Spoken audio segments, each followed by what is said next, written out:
Hai, kembali lagi di podcast Lem Hati. Pertama kali Nabila membuat akun YouTube pada saat pandemi COVID-19, tepatnya pada akhir tahun 2020. Awalnya hanya iseng atau coba-coba saja. Nah, video awal yang dibuat olehnya adalah konten cover-cover lagu. Selama kurang lebih ia jalani 5 bulan secara konsisten.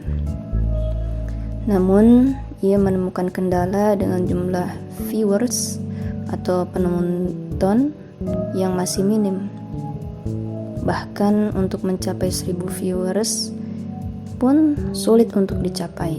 Oleh karena itu ia sempat berhenti, untuk kemudian ia pun mendapat saran dari pamannya untuk beralih ke konten Ome TV. Ome TV adalah aplikasi video chat yang memungkinkan orang-orang berinteraksi langsung secara virtual dengan orang-orang di seluruh dunia. Ketika mencoba aplikasi tersebut, awalnya ia khawatir dan takut.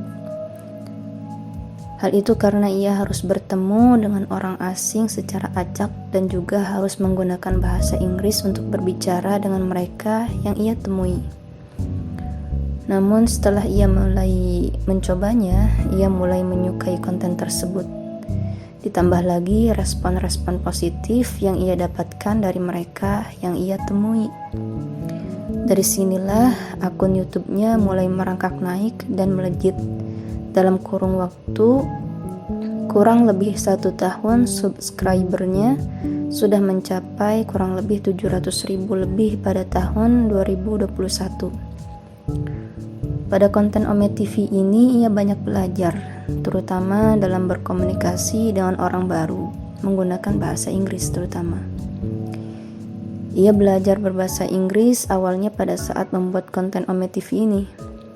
Ia belajar bahasa Inggris dengan cara langsung berkomunikasi dengan penutur asli atau native speaker yang ia temui di Ome TV. Dan terlihat sekali ia sangat bersungguh-sungguh dalam belajar. Karena semakin hari cara bicaranya atau aksen bahasa Inggrisnya itu mulai meningkat, dan hal itu diakui oleh orang-orang yang ia temui dan berkomunikasi dengannya di Ome TV. Nabila dengan akun YouTube-nya mulai melejit, terutama ketika ada beberapa konten yang ia miliki booming atau viral. Salah satu konten Ome TV yang viral adalah ketika ia berhasil membuat menangis tentara Israel ketika ia menyanyikan lagu di hadapannya. Ada 2 lagu yang ia nyanyikan saat bertemu tentara Israel tersebut. Yang pertama, We Will Not Go Down, dan Atuna Tufuli. Tentara tersebut terharu dengan pesan dari lagu yang Nabila nyanyikan. Ditambah lagi dengan suaranya yang sangat lembut dan menyentuh hati, membuat tentara tersebut semakin tersentuh. Nabila melakukan hal itu salah satunya untuk menyuarakan perdamaian Palestina dan Israel melalui kontennya itu.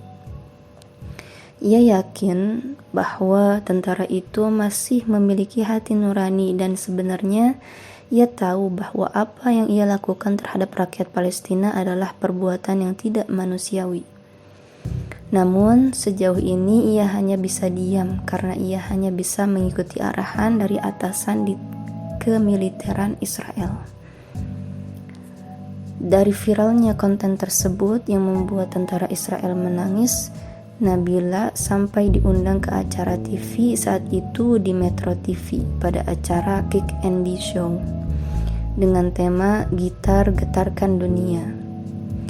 Karena dari konten itulah ia sangat menginspirasi banyak orang, bukan hanya dari lagu yang ia bawakan dengan suaranya yang sangat indah dan menyentuh hati itu, namun ia juga sangat menjaga sopan santun dalam menyampaikan salam perdamaian kepada seluruh dunia dengan caranya sendiri.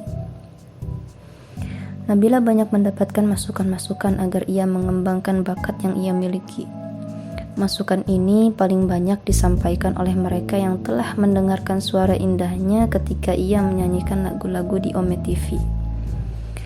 hingga pada akhirnya ia mencoba untuk hijrah ke ibu kota untuk bisa berkarya lebih luas lagi. Keputusan itu tak mudah memang, karena ia harus meninggalkan kampung halamannya sekaligus mama dan keenam adiknya, karena ia hanya akan ditemani oleh Abi di Jakarta. Akhirnya ia pun hijrah ke Jakarta pada tanggal 2 Juli 2022. Hal ini tidak hanya berdasarkan atas keinginannya saja, namun dukungan penuh dari keluarga lah yang menguatkan langkahnya. Konten-konten yang ia unggah di YouTube salah satunya untuk membantu meringankan ekonomi keluarga yang mulai menurun semenjak Abi resign dari pekerjaannya di kepolisian Aceh. Nabila melakukan itu tulus karena keluarganya. Ia melakukan itu sebagai bentuk tanggung jawabnya sebagai anak pertama dan contoh untuk adik-adiknya yang lain. Bahkan ia pernah berkata, "Kalian belajar aja yang benar. Kalian gak usah masuk ke dunia entertainment. Cukup aku saja yang merasakan," kata Nabila. Karena ia sudah merasakan suka dukanya dalam dunia entertain, dan ia berharap ia bisa berhasil menjadi seorang kakak dan contoh yang baik bagi adik-adiknya.